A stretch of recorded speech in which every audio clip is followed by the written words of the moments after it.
starting again. You're listening to the Radcast. If it's radical, we cover it. Here's your host, Ryan Alford. Hey guys, what's up? Welcome to the latest edition of the Radcast. We're staying radical like we always do here. If it's radical, we cover it. When you look back, who are those influencers in your life? You know, I don't really say that I have a mentor or I had one. I think I was mentored by everyone. Right. You know, things not to do, things to do. You know, my dad, my grandpa, my freaking friends, their dads, you know, their moms, TV shows, you know, Tony Robbins, Grant Cardone, Damon John, Zig Ziglar, Tom Hopkins. Like, I've learned a lot from everybody, and I believe in learning something new every day, because a lot of times we get in these ruts where, you know, we're just kind of feeling stuck. And mainly it's because we're doing the same things. And in order to do something different, you have to think something different. So if you're not getting any new information, you kind of just get stuck. So I seek new information on a daily basis, and I realize everybody I meet knows something I don't. So I believe relationships are the new currency. I believe the more hands you shake, the more money you make.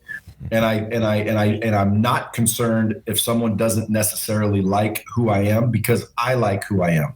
So I think that's a combination that just comes across, you know, confident to some and arrogant to some others. You never know. But at the end of the day, I think that's the key, is just learning from everyone, letting everyone be your mentor, your children, your employers, your employees, your friends, your relatives, you know, everyone. I learn from everyone. I think probably the single biggest personal trait for a successful entrepreneur is simply this predisposition to action.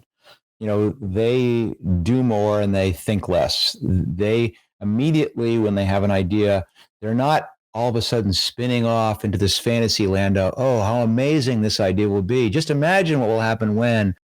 They immediately go, how can I figure out a way to quickly and cheaply and easily try something? That's the big piece. And it's really tragic. And the other reason for this whole, ideas 1% and executions 99% is that your idea is almost inevitably wrong. In fact, it's always wrong. You know, I don't know whether absolutely. In fact, you come from a industry where brainstorming sessions are like, that's your daily meals.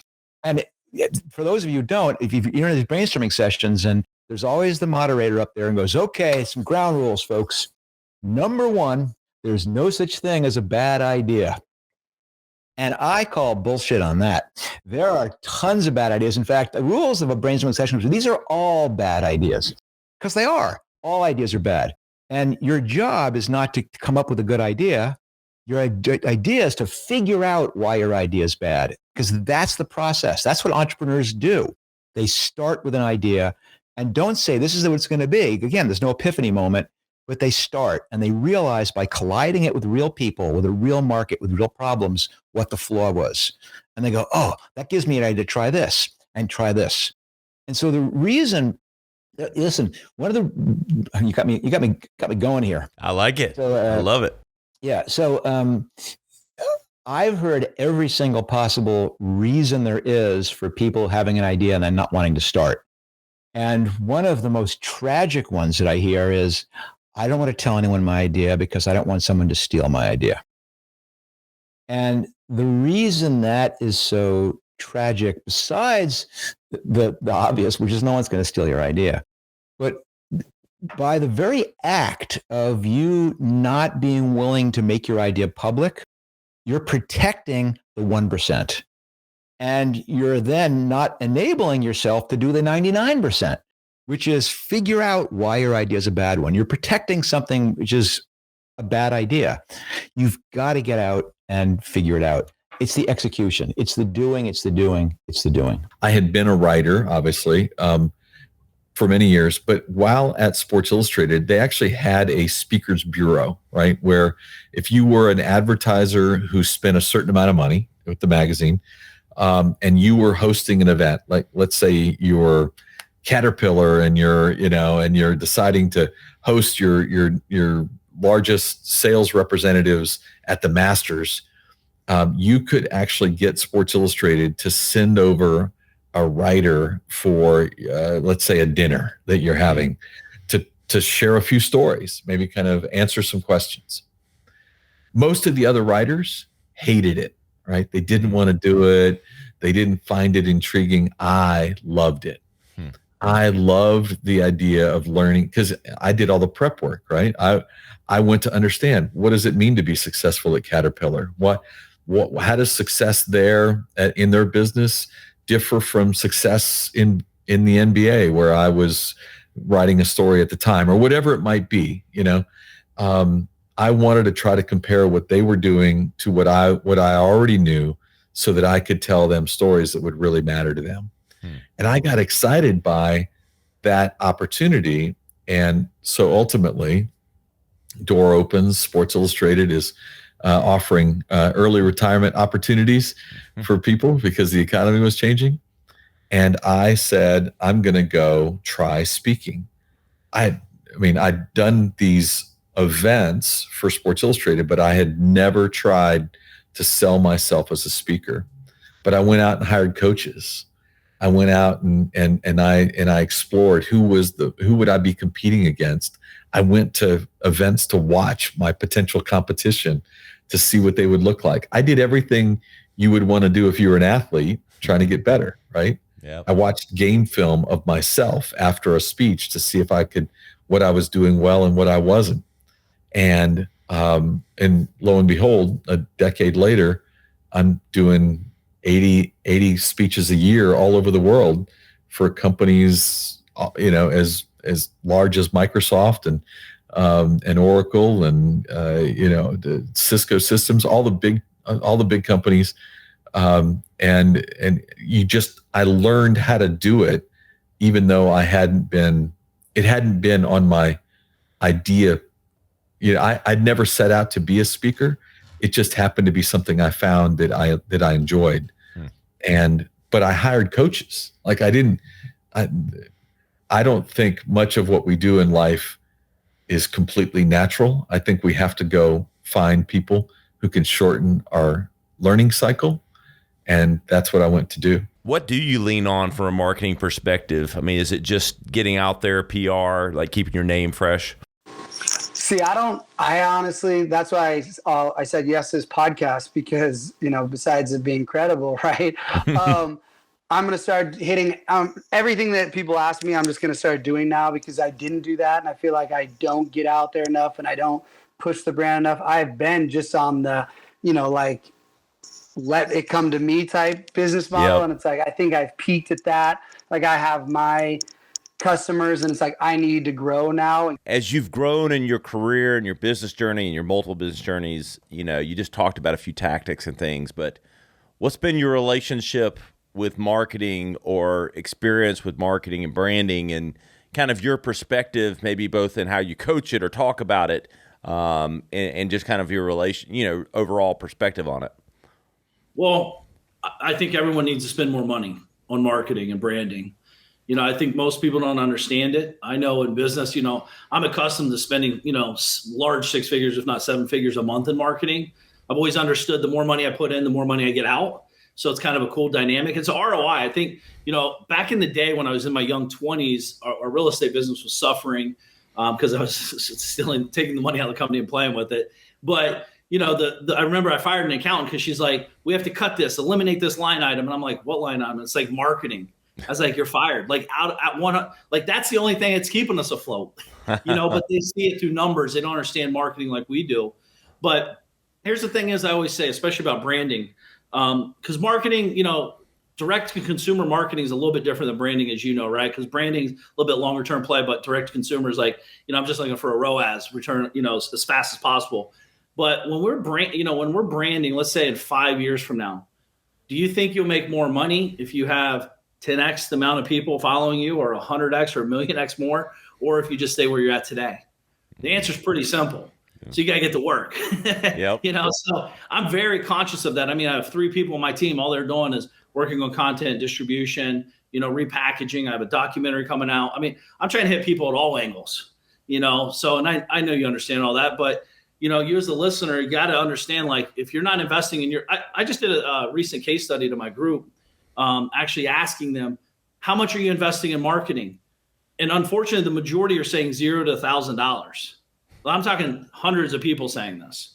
And these are like people that say they have a business. If you're not spending 10, 20, 30, 50, 100 grand a month, like, this is why you're frustrated. You don't have a duplicatable, replicatable process. And you got to have, if you don't have front end lead gen processes out where you spend money and make money, you're always going to play in smaller than you need to play. I think you were ahead of your time with recognizing that with attention comes leverage. And I think you guys, I think, took advantage of that, correct? Yeah, absolutely. I mean, there was a time when we were on USA Today's most powerful couples, top 3. It was like us, Brangelina, and Tomcat. So we definitely were. And then the Kardashians were behind us, and they took a lot of our antics. And even Courtney would ask my sister about her and Scott and what they should do and what Kim should do. So they completely took our mold that we created. And because they have Chris and they also had Comcast behind them, they were able to become 100 millionaires. So that's where we thought it was coming, because we were more famous than them. We did have attention as currency. We did use that in the media and have those relationships with them. So in a different world, we were going to be the Kardashians. It's just hard when you have a cast that doesn't play ball, doesn't get it, isn't as entertaining as well. And that's kind of what we've always been against. You need a team like the Kardashians. They have the whole family. This person has this going on. This person has that. Even Jersey Shore, they're all superheroes. They're all great within their own realm. They're not trying to put each other down. They're not jealous of this person getting that. Like, we've always had the worst cast that nobody ever wanted to be a team. And if we all had teamed up, we would be 100 times more successful all together. But ego is a very hard thing, and you can only get so far by yourself if you don't have a Comcast or someone backing you. I started doing videos every week on YouTube. That got up to over 200,000 subscribers. And then Facebook went crazy, and we're at 700,000 on there. But the difference is, most people think of numbers. I don't have 200,000 followers. I got 200,000 customers. People that follow me have bought from me. And that's the difference. Most people go, well, how many followers you got? I don't care, because you can buy followers. You can't buy revenue. Money shows up or it don't. One thing that's amazing right now in building network marketing nowadays is social media. I've done a lot through Facebook, Instagram, YouTube. I don't know how these guys built these network marketing businesses back in the day before all that, because that's how I built mine, because you can go target people who have the same mindset as you, and you can go to the top people. A lot of people are afraid also to recruit up, we call it. So going to people that you perceive as on a higher level than you. A lot of people recruit down because they think it's the easier person to recruit. But then all you're doing is bringing, people into your business that are not going to do anything. You're turning your wheels and you're getting frustrated. I went straight to the top people. I'm like, who's a grinder? Who's a hustler? Who's got influence? Who's got, an audience? Let's go straight to these people. Let's stop, cut around the chase. A question I get all the time is, Pace, how do I get private investors that will invest in my real estate deals? And I'm like, post content, talk about what you're doing, do some marketing. Oh man, but I'm afraid of what people are going to think of me. Oh, okay, then great. You're definitely not somebody who's going to take my advice and run with it. You just keep second guessing yourself. So I love being around guys that are cutting edge. I love being around guys that have more experience than me. So subscribing to your channel isn't just because you've had some dope guests. I'm subscribed to your podcast because, bro, you know your shit. Obviously, on the business side of things, that awareness certainly had to have been helpful with, springboarding, your career even further, right? Oh, for sure. Yeah. I mean, that's it definitely it bumps you up there. I mean, obviously it's on TV, so people learn you. And the other cool part is it's not just like Dana White's Contender Series. Like, that's an opportunity, but they see these athletes and then they see the fight. And then if somebody gets into the UFC and gets the contract on the Ultimate Fighter, you get to learn the actual person. Of course, TV can portray you however they want, but at least it gives you some insight or some background to us as people and not just as fighters. There is a very clear relationship between how strong your awareness is for your brand, how strong your consideration is for your brand, and how strong your marketing efficiency is on conversion marketing specifically. So that's something that may not be obvious to everyone, right? You may think that, hey, I'm doing conversion marketing. I'm trying to find the people that are ready to buy, and I'm trying to win their buy. I'm trying to win that purchase. And that has nothing to do with whether I've actually spent time building recognition for my brand. But the research shows us that it has everything to do with that. And so conversely, you could also say, if you neglect to build your brand, if you let your awareness decay, if you let your consideration decay, because those things aren't stagnant, they do decay, right? So if you let those things happen, then what you're really doing also is you're making it much, much harder for you to convert the people who are actually ready to buy in the category. And so it's got kind of this dual deficit, right? You're creating a gap in your ability to convert people today, and you're also creating a gap in your future sales potential because you haven't built awareness and consideration for people that want to buy down the road. Perfect. And Kara, can please. I also add, I wanted to add also to your point, Ryan, about, if I'm at the store and I see a pack of gum, I might just buy it there. So we have to also talk about the impact of the pandemic, because there is an amount of brand building that happens just by being out in the world and seeing brands in that way. So maybe you hadn't heard of that brand of gum, but now you have, and you've seen it and you try it. But in a world where people aren't going out to the store as much and being able to just see brands on the shelf, we actually have to rely more on upper funnel marketing in order to bring people into your funnel to begin with. The biggest struggle always is, well, what you said about confidence is important, because that's the number one thing you have to get no matter what. Because if you don't believe in your brand or believe in yourself and what you're selling, because I'm an artist, I'm a musician, but it's business more than anything in the world, and you have to believe in it and what you're selling. And it's so crazy important, because when you're trying to tell somebody to listen to your music and they sense any sort of hesitation or like any sort of like, they get like, if somebody tells me, hey man, will you check out my music? And I have like even a 5% inkling of like this weird vibe from this person. I'm like, do I want to? Yeah, right. So that is super important, obviously. But as far as going back to that guerrilla marketing thing, man, it was so important in those early days of getting that core early on, because you want people that are passionate about your progress and your journey. You want people to be like, man, I was there. And I'll give you a perfect example of this. Like, I was there when it started, kind of thing, right? So you think 8 years ago, I was at Stagecoach, which is a massive country festival, 100,000 people in Southern California. Yep. And I used to walk around with those little cards I was talking about, and I would hand them out. I'd take like 3,000 in the festival, and I would walk around and I would just tell people like, hey, I'm playing next year. They're letting me promote ahead of time. Here's a free song. And it was a lie. I was never playing next year. But then you got 3,000 people. I like it. You got 3,000 people now. They're looking at this card being like, hey, I've never heard of this person. Next year, we could be the only ones singing this guy's songs. Like, let's check it out. There's a pride and an ownership that a fan can get from that. And then, so now flash back forward like 5 years later. So in 2019, we played Stagecoach finally. And we had, I think they said 12,000 people at our stage. We were closing the XM stage and 12,000 something people, 4:00 in the afternoon, midday slot. Yeah. But we had a massive following. Yeah, that's a lot. Or a crowd. And I told that story on stage about walking around with those cards. And I said, were any of you out there one of these years that you got one of these false advertising cards, right? And it wasn't false. Your year was off. And if you believe it, it was not. Hey, I tell people, you say that things in marketing, as long as you believe it and you're going to manifest that it wasn't false.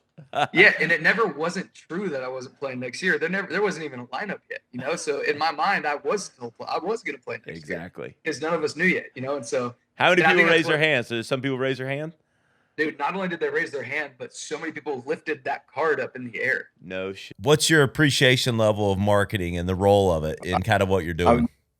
Marketing's everything. You got to get your phone to ring. So like for me, my first 10 years as an entrepreneur, 12 years as an entrepreneur, I never did any marketing. I was taught sales, and I was taught sales on the phone. So all I did was call people. All I did was text people. All I did was network with people.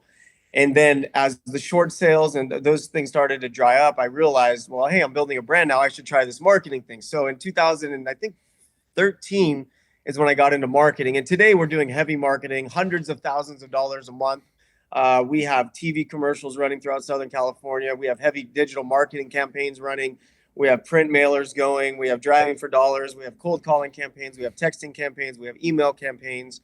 So we're just always hitting everything, you know. And I say, you know, in order to get leads, you have to hit them from land, air, and sea. You got to hit them from every angle possible. Right now, it's all about creating an atmosphere, continuing to create an atmosphere where where this marketplace can thrive, where these content creators, you know, can capitalize on this need for content. Yep. Netflix is not going to stop spending money, which means that all these other streaming platforms are going to start upping their spend as well, which means that more content is going to be created, more opportunities are going to be created. We want to be that bridge, and we have been. So that's a big part of where we're going and where we're spending a lot of our time.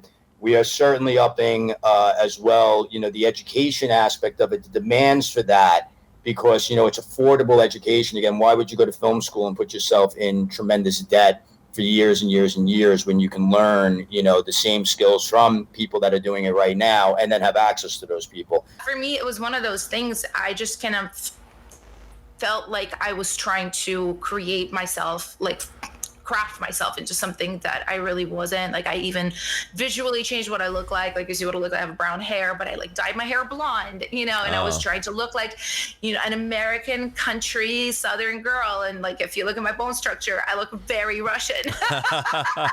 It really like wasn't working. So, you know, for me, since then, I focus very heavily on authenticity, like, especially with my own music. Like, I want to just speak the truth and nothing but the truth. And I almost kind of went like the opposite way with it, you know, after kind of suffering, kind of hiding behind all of these masks. Now I'm just like, I'm going to say whatever the fuck I want, however the fuck I want. And if people like it, great. If they don't like it, great. I don't care. Do you enjoy the business?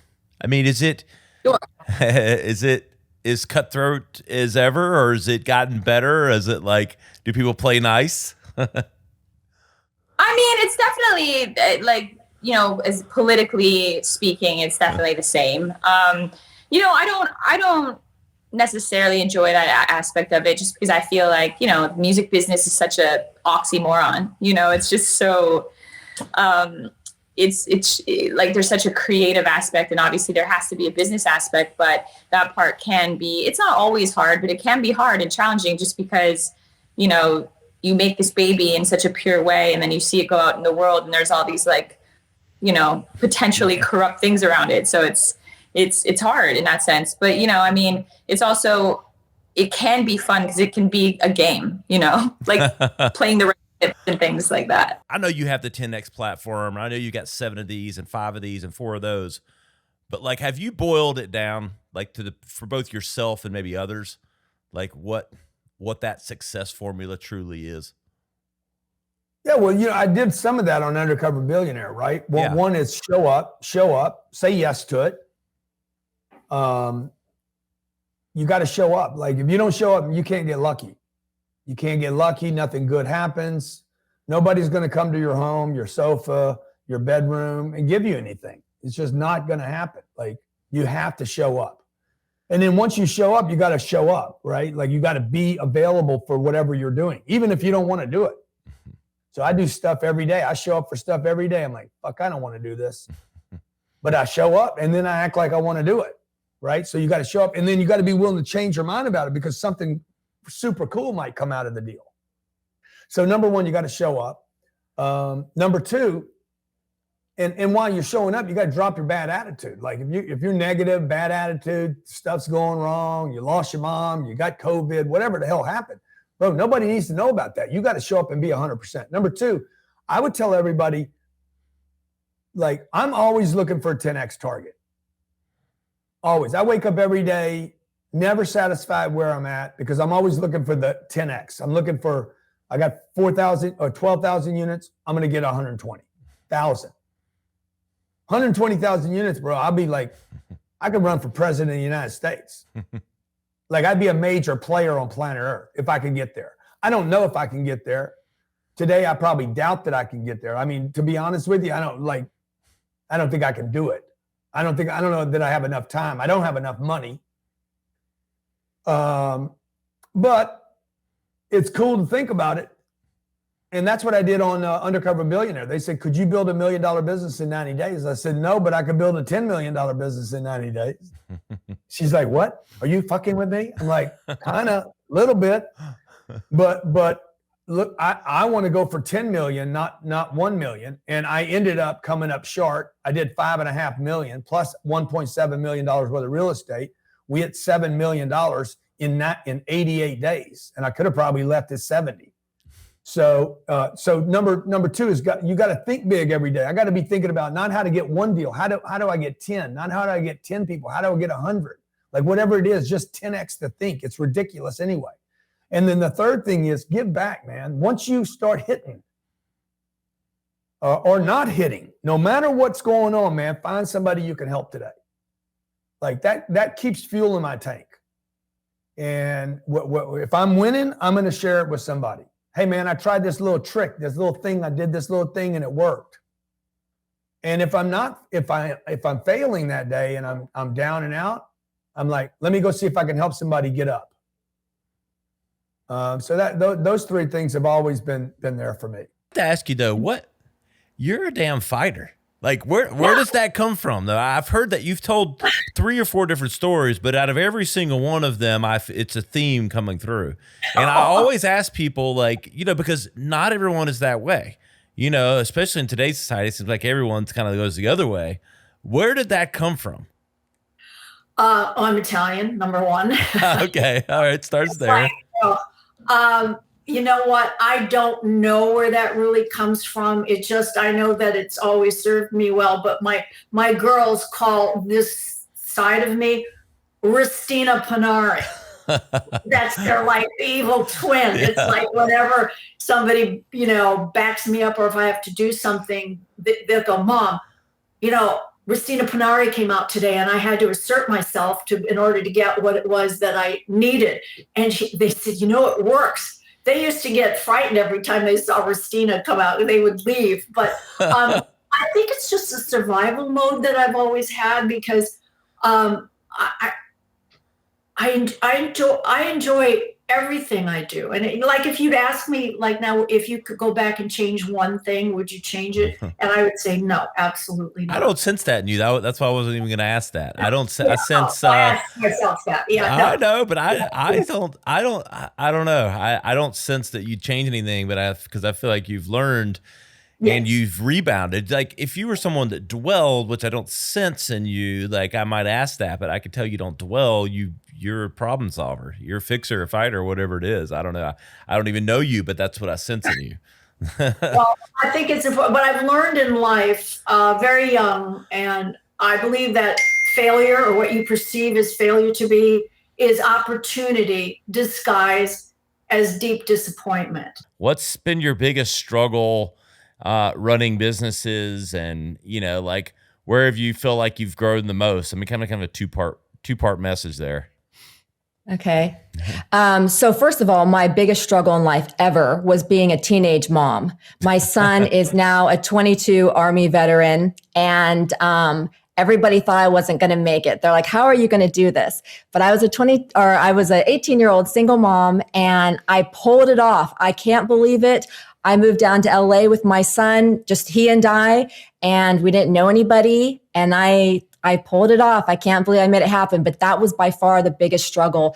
I've never been married, so I've never been divorced. And I've just done everything on my own. And I think when people find that out and they're like, well, maybe she had help or financial backing, and that wasn't my case. And so when they find out that I was also a young single mom, it makes it more relatable and people can understand that is a huge struggle to go through by yourself.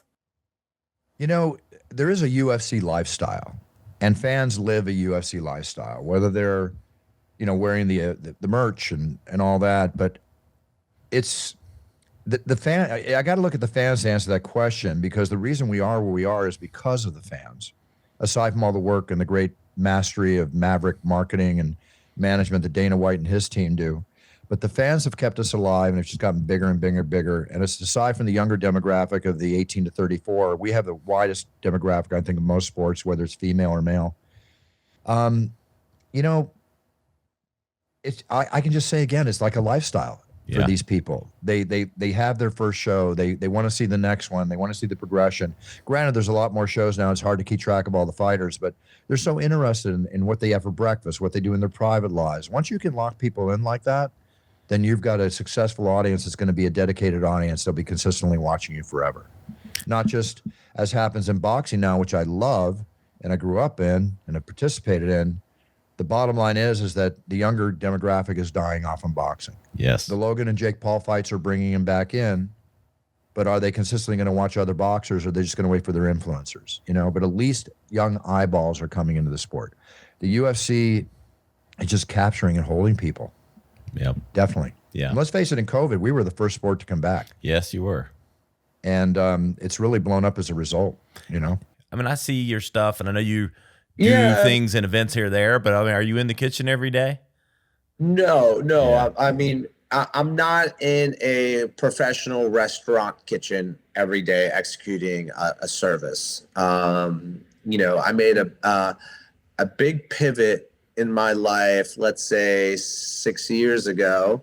I felt like we were, you know, in our own bubble, in our own restaurant bubble. And I felt our bubble was going to burst in a big way. We were opening restaurants at the highest rate that we had ever opened restaurants. You know, food truck craze, and every lawyer, doctor, career changer wanted to be in food business because it started to get celebrated. You have all these TV shows, you had all these celebrity chefs, you had, you know, there's a big, you know, in the last 10 years, America's food culture has grown in a massive way, right? So I started to diversify my portfolio because I didn't want to only rely on having to run a restaurant. I've watched you guys from afar and really admire the way you've built it, and obviously at a really high level. But I really admire the way you guys have embraced. I love that, you know, the dual strengths, you know, and it's seeing what those are. I think a lot of people struggle with that because you're like, everybody's trying to play in each other's sandbox when we know, you know, everybody has a job to do, right? Everybody has a job to do. And you really, at the end of the day, it's like, take the ego out of it. It's who are you as a couple? Like, you have to become a team, like a fortified team. Who are you as a couple, and where are you going? What is the goal? What is the reward? What are you working toward? So Grant and I are going for the Super Bowl ring of life. You know, so, you know, I make this analogy a lot, like, and I don't really even know football that well. So if I mess up the terminology, get what I'm trying to say. But like in game 3, if I'm the quarterback and he's the receiver and there's a throw and he misses it, I as the quarterback can't just harp on him and blame him. I have to take responsibility for aiming better, and he has to take responsibility for catching better. And then we have to go on to game 7 and game 9. And certainly I'm not going to bring up the mistake from game 3 when we're in game 9. And you know, the thing is we're trying to win the Super Bowl. Like we're trying to do something so much bigger. So it eliminates a lot of the small, the pettinesses, because we're trying to go for a heightened level of success. We're trying to, you know, for me, again, this, like, I think the greatest act of love you can give someone, whether platonic or not, is to help them achieve their goals and their dreams. Hey guys, you know where to find us, theradcast.com. I want you to go to the search bar. I want you to search Mark Evans DM or The Deal Maker. You'll find all of the highlight clips from today's episode. You know where I'm at. I'm at Ryan Alford on all the platforms. TikTok, Instagram, Facebook, LinkedIn. Hit me up. Let's talk about how we can grow your personal brand. We'll see you next time on the Radcast.